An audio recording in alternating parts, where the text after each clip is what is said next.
Merci, Madame la Commissaire. Au nom des groupes, maintenant la parole est à Madame Jordan. Spoštovani, v maju leta 2008 je bil vzpostavljen ljubljanski proces in takrat so države članice delile prepričanje, da je potrebno razviti skupno vizijo in učinkovito upravljanje evropskega raziskovalnega prostora. Glede na nedavno objavljeno poročilo Evropske komisije o izvajanju ERA je potrebno še veliko dela. Zato bi predsedstvo, torej Svet, vprašala, kako bo Svet poskrbel, da se bo pospešilo izvajanje javnih naročil za inovativne proizvode in storitve. Tovrstna pravila so namreč že pripravljena, a se ne izvajajo. Poleg tega me zanima, kaj se v Svetu dogaja, da bi države članice približale svoja nacionalna merila, da bodo izbrani projekti dejansko podpirali znanstveno odličnost in sodelovanje z gospodarstvom.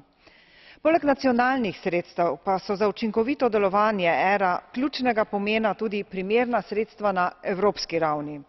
Zato sprašujem Komisijo, katere ukrepe bo sprejela, da bo v drugi generaciji pobud po 185. členu, to so javno-javna partnerstva, lahko sledila morebitni večji pripravljenosti držav članic prispevati v program. Kako bo zagotovila, da v tem primeru ne bo potrebno čakati 7 let ali vsaj 3,5 leta do vmesnega pregleda, da bomo na ravni EU zagotovili zadostna finančna sredstva.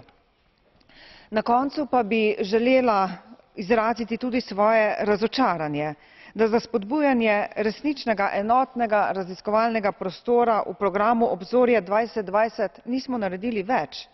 Razlike v plačilu raziskovalcev so po mojem mnenju eden ključnih pokazateljev razdrobljenosti tega prostora.